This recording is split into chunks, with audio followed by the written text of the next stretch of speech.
कि सरवर चिश्ती साहब तो खादिम हैं, उनके बेटे भी खादिम हैं, और ये हमला की साजिश कहाँ से हो रही है? पाकिस्तान और चाइना से। सरवर चिश्ती साहब तो एक बहुत छोटे से खादिम है दरगाह के, मतलब उनकी क्या हैसियत है उस दरगाह के सामने, या किसी की भी क्या हैसियत है? टारगेट वो है ही नहीं। तो मैं यही गुजारिश करूँगा लोगों से, इस साजिश को समझें, और जो लोग निशाने पे आते हैं, जैसे ज़ुबैर साहब जैसे निशाने पे आते हैं, सरवर चिश्ती साहब निशाने पे आ रहे हैं, उनके बेटे निशाने पे आ रहे हैं, तो इन लोगों के साथ मजबूती से खड़े रहें।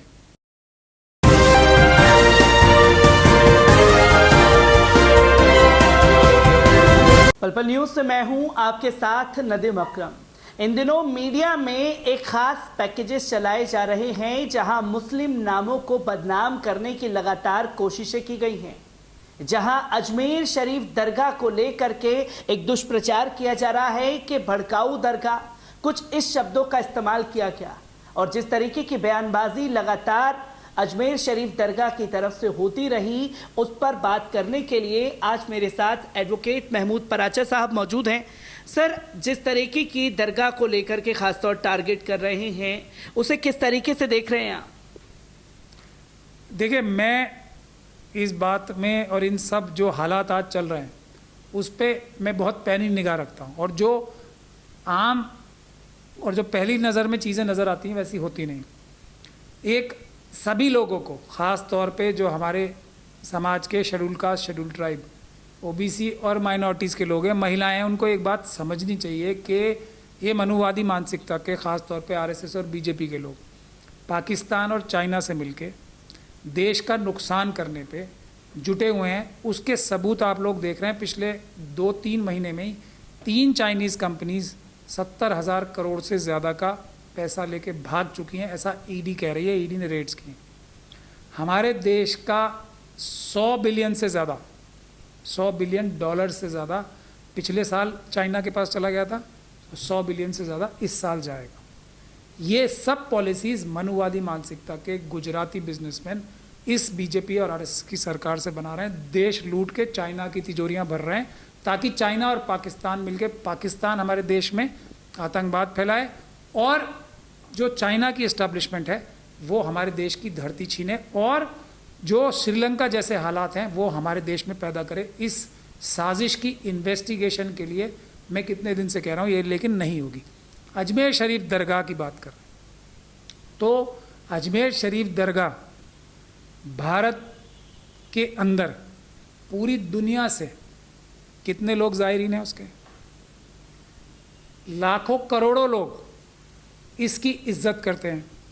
अजमेर शरीफ की बुराई या उसके ऊपर शक और शुबे की गुंजाइश पैदा करना कौन कर रहा है? आरएसएस और बीजेपी के लोग। क्यों? ताकि जो लोग इसमें आस्था रखते हैं वो भारत से नाराज़ हों, और इसका फ़ायदा किसे होगा? पाकिस्तान और चाइना को। जैसे जैसे हमारे देश के खिलाफ जो दुर्भावनाएं पैदा हो रही हैं, ये मैं सिर्फ मुस्लिम देशों की बात नहीं कर रहा हूँ, अब पूरी दुनिया से अजमेर शरीफ के ज़ायरीन आते हैं।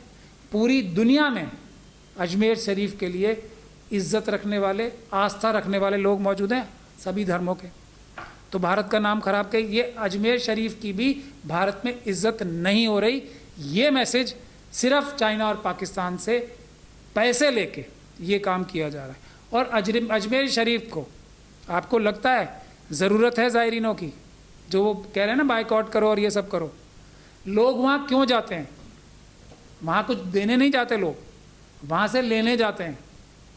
बड़े बड़े शहंशाह जिनके सामने बड़ी बड़ी फ़ौजें खड़ी नहीं हो पाती थी ना, वो नंगे पैर रेगिस्तान में चल के जाते थे। तो अजमेर शरीफ कोई ऐसी जगह नहीं है जहाँ से कोई फ़ायदा उठा रहा है कोई। वहाँ से सब मांगने जाते हैं वहाँ पे। तो ये अब नुकसान किसका होगा? ये उसके प्रति नफरत पैदा कर रहे हैं। वहाँ से तो लोग लेने जाते हैं, देने नहीं जाते हैं। तो इन सब चीज़ों को समझना चाहिए, इसी परिप्रेक्ष्य में देखना चाहिए। ये लोग देशद्रोही हैं, ये लोग देश की हर एक धरोहर को ख़त्म करके चाइना और पाकिस्तान को फ़ायदा पहुंचाना चाहते हैं। क्योंकि सर लगातार देखा गया है जब जब जुल्म हो रहा है देश में किसी भी उस पर मुख्तलिफ बार जो है हर बार आवाज़ उठी है। अजमेर शरीफ दरगाह से सैयद सरवर चिश्ती साहब की आवाज़ हो जो बेबाक तरीके से गूंजती भी है सब जगह पर बीते कुछ दिनों से जो खानकाह से जुड़े हुए लोग हैं उन्हें टारगेट किया जा रहा है। पहले सलमान चिश्ती के बारे में दिखाया गया, सलमान चिश्ती के बहाने पूरी दरगाह को बदनाम करने की कोशिश की गई, फिर गौहर चिश्ती का नाम आ गया, अब सैयद सरवर चिश्ती साहब का नाम आ गया और उसके बाद उनके बेटे आदिल चिश्ती को, जो कि मीडिया में ये बताया जा रहा है कि एक स्पेशल टीम निकल चुकी है, कभी भी गिरफ्तार हो सकते हैं। आखिरकार ये खेल क्या चल रहा है जो खानकाहों के लोगों को टारगेट करने की कोशिश हो रही है? देखिए, सरवर चिश्ती साहब तो खादिम हैं, उनके बेटे भी खादिम हैं। ये हमला कहाँ है वो मैंने अभी आपको बताया, और ये हमला की साजिश कहाँ से हो रही है? पाकिस्तान और चाइना से। सरवर चिश्ती साहब तो एक बहुत छोटे से खादिम है दरगाह के, मतलब उनकी क्या हैसियत है उस दरगाह के सामने, या किसी की भी क्या हैसियत है? टारगेट वो है ही नहीं, टारगेट कुछ और है, और कोई ना कोई तो बहाना बनाना है। तो मैं यही गुजारिश करूँगा लोगों से, इस साजिश को समझें और जो लोग निशाने पे आते हैं, जैसे ज़ुबैर साहब जैसे निशाने पे आते हैं, सरवर चिश्ती साहब निशाने पे आ रहे हैं, उनके बेटे निशाने पे आ रहे हैं, तो इन लोगों के साथ मजबूती से खड़े रहें, इनसे किनारा कशी ना करें। हम लोग जो सब भारत के संविधान में विश्वास रखते हैं, अम्बेडकरवादी हैं, हम इन मनुवादियों को और इन आरएसएस और बीजेपी के लोगों जो इंसान को इंसान के बराबर नहीं समझते, जो ये कहते हैं कि ढोल गवार शूद्र पशु नारी, ये सब ताड़न के अधिकारी, जो हमें इस चीज़ का अधिकारी समझते हैं कि हमारे स्थान सिर्फ पिटने के लिए है, हम उनको भारत के संविधान के माध्यम से सबक सिखाएंगे, कानूनी कार्रवाई करेंगे, और भारत का संविधान ऐसे सभी लोगों को और ऐसे सभी मजलूमों को जिनके साथ ज़्यादती ये आरएसएस और बीजेपी के लोग और मनुवादी मानसिकता के लोग कर रहे हैं, उनको न्याय दिलाने में सक्षम है। हौसला रखें, भरोसा रखें, पीसफुल रहें, 100% पीसफुल रहें। जो भी व्यक्ति किसी भी प्रकार की हिंसा का बात करता है, मैं बार बार इस बात को बोल रहा हूँ, वो डायरेक्टली या इनडायरेक्टली सिर्फ और सिर्फ आरएसएस और बीजेपी से जुड़ा होगा। उदयपुर की घटना ने यह साबित कर दिया कि आरएसएस के लोगों ने ही वो काम किया, जम्मू की घटना ने, और इस तरह की सीरीज़ है। जहाँ भी हिंसा होगी वो आरएसएस और मनुवादियों द्वारा सिखाई गई होगी या उनके ज़्यादा द्वारा बहकाई गई होगी। सर, एक आखिरी सवाल इस पर लेना चाहेंगे, क्योंकि देखा गया कांग्रेस की सरकार है राजस्थान में, तुरंत गिरफ्तारी के ऑर्डर दे दिए जाते हैं, गिरफ्तारी भी कर ली जाती है। तो कैसे देखते हैं, क्योंकि बीजेपी शासित राज्य के बारे में अगर बोला जाता है कि बीजेपी के बारे में बोल रहे हैं साहब, कांग्रेस के बारे में नहीं बोलते। जो कांग्रेस की भूमिका चल रही है ख़ासतौर पर राजस्थान में, वो भी दरगाह को लेकर के कैसे है? देखिए, ये मैं आपको बता तो रहा हूँ, हर पॉलिटिकल पार्टी में जो मनुवादी मानसिकता के लोग और जो आरएसएस के लोग और जो मनुवादी मानसिकता के गुजराती बिजनेसमैन जो हैं, उन्होंने अपनी पैंठ बना रखी है और वो हर अपोजिशन पार्टी को ख़राब कर रहे हैं। जो हाई कमांड के चारों तरफ लोग हैं ना, और आप सभी पॉलिटिकल पार्टीज़ में देख लीजिए, आँख खोल के इस पर भी आपको एक स्टोरी करनी चाहिए।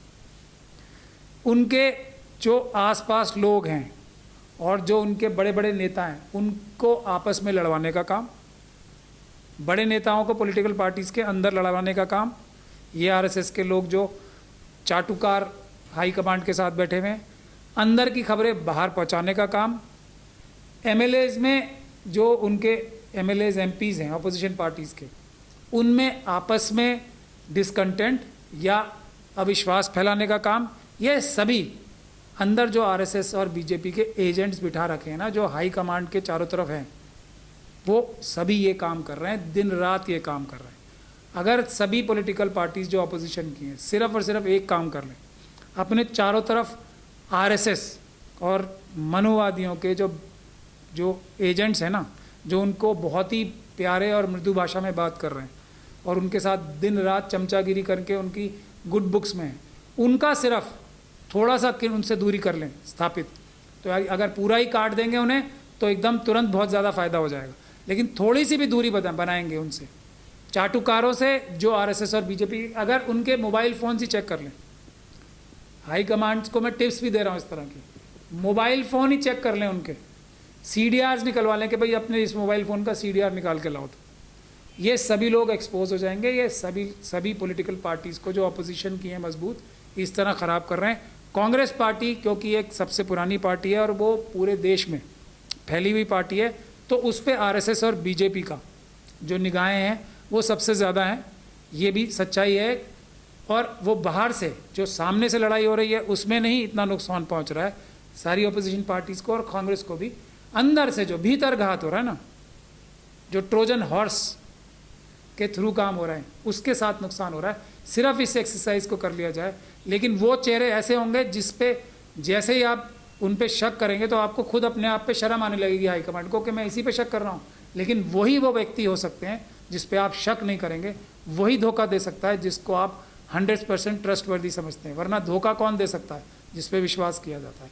तो ये मेरी एक छोटी सी गुजारिश समझ लें, टिप समझ लें, क्योंकि मैं ज़मीन में काम करता हूँ और आरएसएस के अंदर भी जो ईमानदार लोग हैं, जो एजेंसीज़ के अंदर ईमानदार लोग हैं, जो पुलिस ऑफिसर्स ईमानदार लोग हैं, वो भी हमें फ़ोन करके या मिल के ये सब सूचनाएं देते रहते हैं। उसी की बुनियाद पे मैं ये बातें बता रहा हूँ। इस पे अगर अमल किया जाएगा थोड़ा सा भी तो बहुत फ़ायदा हो।